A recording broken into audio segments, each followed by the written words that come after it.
I recently read that Facebook publicly announced that they're going to go back to their core business, and this is in reference to the enormous power that they have on media distribution, simply because the algorithm is so opaque that there were people on Facebook that favored, I don't know, the New York Times, and then they noticed that for about 2-3 months they didn't get any New York Times news. I mean, not even when you tick the box, not even an algorithm, do you like it, or maybe do we guess that you liked it, not even when you say, I really like the New York Times, please send me news, the algorithm was forbidding New York Times news going into that person. So do you see a relationship with a desire for embracing who's really communicating veracity and true content versus the plethora of fake content that populates most of the internet these days? Do you think that the demand will come from that standpoint?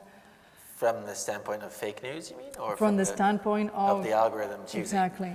I think it's about fake news. I think it's about, and I think it's actually ultimately about people who have formerly been in sitting at the end of the pub and not had anyone to talk to about a view, who now can go online and will find people with similar views. And in doing that, in a way, in a very positive way in some cases, they've managed to extend their connection into society. There are people who are bedridden who now have access to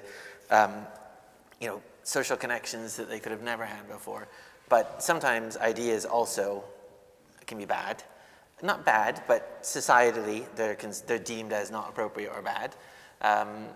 And I mean, now I don't want to get into a debate about what is good and what is bad. I realize I'm opening Pandora's box, but I suppose what I'm trying to say is I think that this is more about people worried about what is the truth. It's a huge question that is enabled by technology, but is not because technology exists. These are questions that people have always had. I think algorithms, that's a different thing. I mean, I think that algorithms not working well is a bit of a fallacy, really. I mean, they're never going to be perfect. They're never going to be exactly what anyone wants at any given point, because people's desires change so much.